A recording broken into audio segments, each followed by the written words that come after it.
Welcome to another episode of Daily Musings from Sacred Ground. Sometimes I speak and write about what I call NonLinear Theology. And friends will sometimes ask, or you might wonder, well, what do you mean by that? And to give you some sense, some hints at that, I think of the Earth spinning on its axis. I think of all the planets going around the sun. I think of our solar system going around the Milky Way galaxy. And I think of the seasons,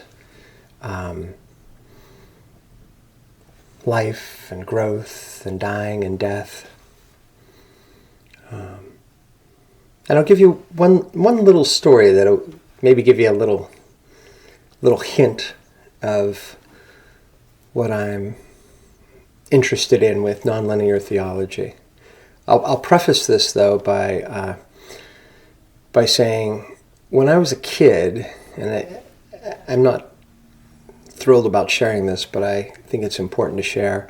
I could sometimes be really cruel, and even cruel to helpless insects. I tortured, killed, many ants, other insects as a child. And maybe this, what I'm about to share, maybe this has a little to do with trying to undo some of that karma. But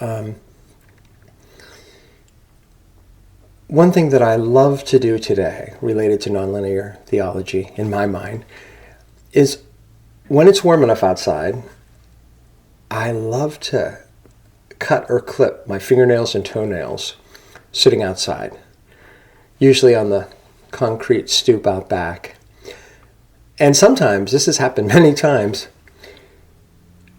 in that process I'll look down, and it doesn't take that long, to cut your nails, but I'll look down and I'll see an ant who has found one of my clipped toenails or fingernails, and I see it walking off carrying that nail.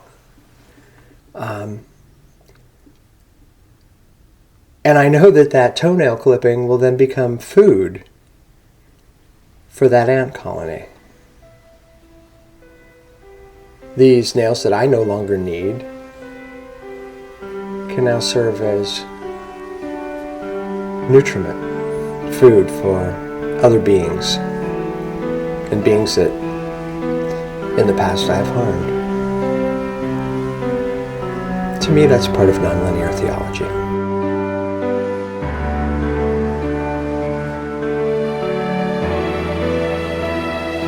I'm Michael Malley, and you've been listening to Daily Musings from Sacred Ground.